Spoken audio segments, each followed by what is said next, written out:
शिंदेच्या आमदाराला आव्हान देण्यासाठी वैजापूरमध्ये ठाकरेंची नवी खेळी पाहायला मिळत आहे। माजी आमदार भाऊसाहेब चिकटगावकर यांना ठाकरेंच्या शिवसेनेने उमेदवारी नाकारल्याने 2 दिवसापूर्वीच त्यांनी पक्ष सोडल्याचं जाहीर केलंय।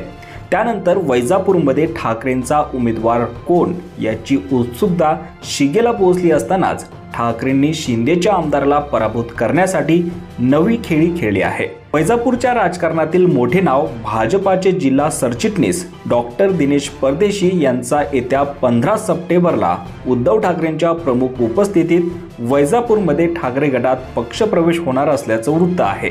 या पक्षप्रवेशासाठी उद्धव ठाकरेंची एक वैजापूरमध्ये सभा आयोजित देखील करण्यात आली आहे। त्याचबरोबर डॉक्टर दिनेश परदेशी यांच्यासह भाजपाचे अनेक पदाधिकारी ठाकरेंच्या शिवसेनेत प्रवेश करणार असल्याचं बोललं जात आहे। दरम्यान 2001 पासून ते जवळपास आतापर्यंत वैजापूर नगरपालिकेवर डॉक्टर परदेशींची एक हाती सत्ता राहिली आहे।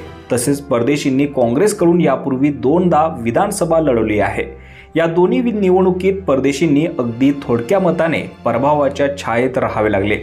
तसेच शिंदेचे विद्यमान आमदार बोरनारे यांना आव्हान उभे करणाऱ्या उमेदवारांच्या यादीत परदेशींचं नाव नेहमीच आघाडीवर राहिलंय।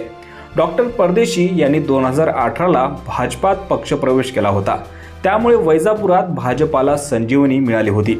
तसेच विद्यमान आमदार रमेश बोरनारे यांना देखील भाजपा महायुतीचा मोठा फायदा मतदारसंघात झाला होता।